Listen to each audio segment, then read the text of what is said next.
Chapter 10.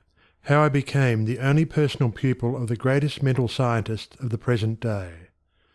As soon as the idea of studying with Troward came to me, I asked a friend to write to him for me, feeling that perhaps my friend could put my desire in better or more persuasive terms than I could employ. To all the letters written by this friend I received not one reply.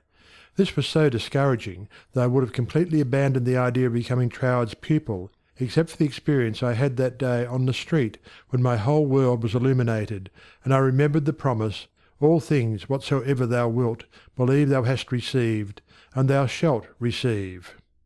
With this experience in my mind, my passage to England was arranged, notwithstanding the fact that apparently my letters were ignored. We wrote again, however, and finally received a reply, very courteous, though not very positive. Troward did not take pupils. He had no time to devote to a pupil. Notwithstanding this definite decision, I declined to be discouraged because of the memory of my experience upon the day when the light and the thought came to me, "I am all the substance there is." I seemed to be able to live that experience over at will, and with it there always came a flood of courage and renewed energy. We journeyed on to London, and from there telegraphed Troward asking for an interview. The telegram was promptly answered by Troward setting a date when he could see us. At this time Troward was living in Ruan Manor, a little out-of-the-way place in the southern part of England, about 20 miles from a railway station.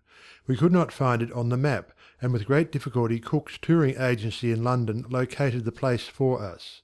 There was very little speculation in my mind as to what Troward would say to me in this interview. There always remained the feeling that the truth was mine, also that it would grow and expand in my consciousness until peace and contentment were outward as well as inward manifestations of my individual life. We arrived at Troward's house in a terrific rainstorm, and were cordially received by Troward himself, whom I found, much to my surprise, to be more the type of a Frenchman than an Englishman. I afterwards learned that he was a descendant of the Huguenot race. A man of medium stature, with rather a large head, big nose, and eyes that fairly danced with merriment. After we had been introduced to the other members of the family, and given a hot cup of tea, we were invited into the living-room, where Troward talked very freely of everything except my proposed studies. It seemed quite impossible to bring him to that subject. Just before we were leaving, however, I asked quite boldly, "Will you not reconsider your decision to take a personal pupil? I wish so much to study with you." To which he replied with a very indifferent manner that he did not feel that he could give the time it would require for personal instruction, but that he would be glad to give me the names of 2 or 3 books, which he felt would not only be interesting but instructive to me. He said he felt much flattered and pleased that I had come all the way from America to study with him, and as we walked out through the lane from his house to our automobile, his manner became less indifferent. A feeling of sympathy seemed to touch his heart, and he turned to me with the remark, "You might write to me, if so inclined, after you get to Paris, and perhaps, if I have time in the autumn, we could arrange something, though it does not seem possible now." I lost no time in following up his very kind invitation to write. My letters were all promptly and courteously answered, but there was never a word of encouragement as to my proposed studies. Finally, about 2 months later, there came a letter with a question in it.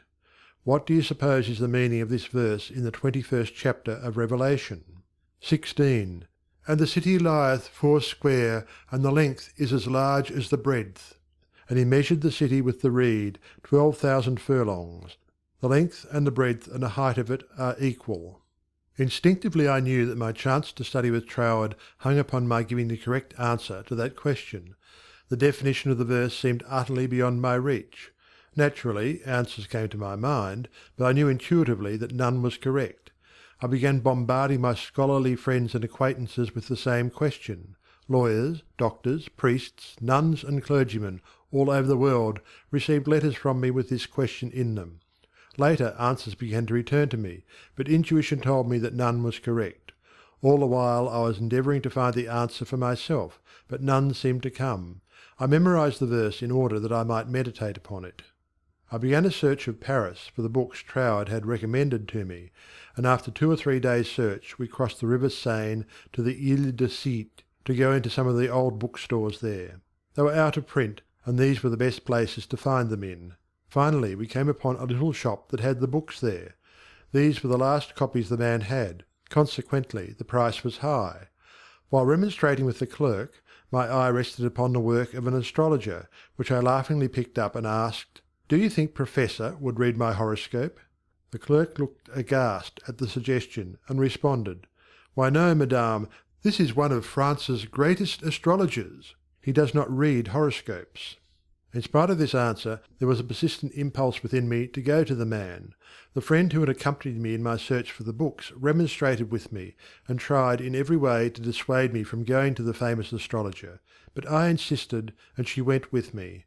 When we came to his office, I found it somewhat embarrassing to ask him to read my horoscope. Nevertheless, there was nothing to do but put the question. Reluctantly, the professor invited us into his paper-strewn study, and reluctantly, and also impatiently, asked us to be seated. Very courteously and coldly, he told me that he did not read horoscopes. His whole manner said, more clearly than words could, that he wished we would take our departure.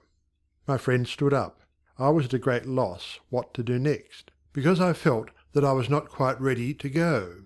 Intuition seemed to tell me there was something for me to gain there. Just what it was I was unable to define, so I paused a moment, much to my friend's displeasure, when one of the professor's enormous Persian cats jumped into my lap. "Get down, Jack!" the professor shouted. What does it mean? He seemed to ask himself. Then, with a greater interest than he had hitherto shown in me, the professor said with a smile, "I have never known that cat to go to a stranger before, madame. My cat pleads for you. I also now feel an interest in your horoscope, and if you will give me the data it will give me pleasure to write it out for you." There was a great feeling of happiness in me when he made this statement. He concluded by saying, "I do not feel that you really care for your horoscope."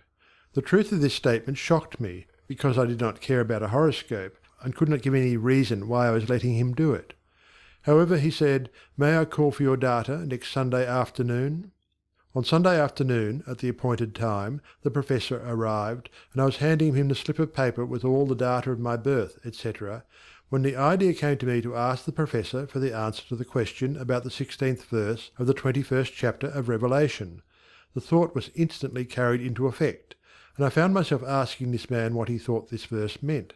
Without pausing to think it over, he immediately replied, "It means, the city signifies the truth, and the truth is non-invertible. Every side from which you approach it is exactly the same." Intuitively and undoubtingly I recognized this answer as the true one, and my joy knew no bounds, because I felt sure that with this correct answer in my possession, Troward would accept me as his pupil in the fall.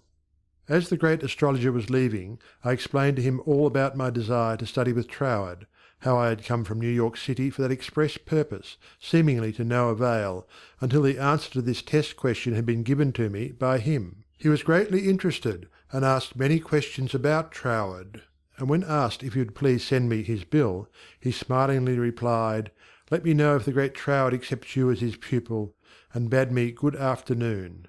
I hastened to my room to send a telegram to Troward giving my answer to the question about the 16th verse of the 21st chapter of Revelation. There was an immediate response from Troward that said, "Your answer is correct. I am beginning a course of lectures on the Great Pyramid in London. If you wish to attend them, will be pleased to have you, and afterward, if you still wish to study with me, I think it can be arranged." On receipt of this reply, preparations were at once made to leave Paris for London. I attended all the lectures, receiving much instruction from them, after which arrangements were made for my studying with Troward. 2 days before leaving for Cornwall, I received the following letter from Troward, clearly indicating the line of study he gave me. 31 Stanwick Road, West Kensington, England. November 8th, 1912. Dear Mrs. Behrend, I think I had better write you a few lines with regard to your proposed studies with me, as I should be sorry for you to be under any misapprehension and so to suffer any disappointment.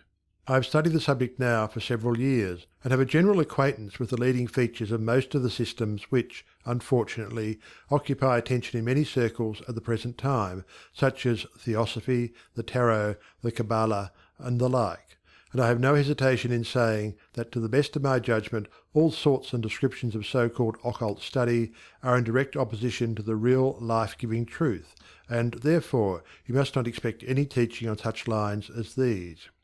We hear a great deal these days about initiation, but believe me, the more you try to become a so-called initiate, the further you will put yourself from living life. I speak after many years of careful study and consideration when I say that the Bible and its revelation of Christ is the one thing really worth studying, and that is a subject large enough in all conscience, embracing as it does our outward life and of everyday concerns, and also the inner springs of our life and all that we can in general terms conceive of the life in the unseen after putting off the body at death. You have expressed a very great degree of confidence in my teaching, and if your confidence is such that you wish, as you say, to put yourself entirely under my guidance, I can only accept it as a very serious responsibility, and should have to ask you to exhibit that confidence by refusing to look into such so-called mysteries as I would forbid you to look into. I am speaking from experience, but the result will be that much of my teaching will appear to be very simple, perhaps to some extent dogmatic, and you will say that you have heard much of it before. Faith in God, prayer and worship, approach to the Father through Christ, all this is, in a certain sense, familiar to you, and all I can hope to do is perhaps to throw a little more light on these subjects, that they may become to you not merely traditional words, but present living facts. I have been thus explicit, as I do not want you to have any disappointment, and also I should say that our so-called course of study will only be friendly conversations at such times as we can fit them in, either you coming to our house or I to yours, as may be most convenient at the time. Also, I will lend you some books that will be helpful, but they are very few and in no sense occult. Now, if all this falls in with your ideas, we shall, I am sure, be very glad to see you at Ruin Manor, and that you will find that the residents there, though few, are very friendly, and the neighbourhood very pretty. But, on the other hand, if you feel you want some other source of learning, do not mind saying so, only you will never find any substitute for Christ.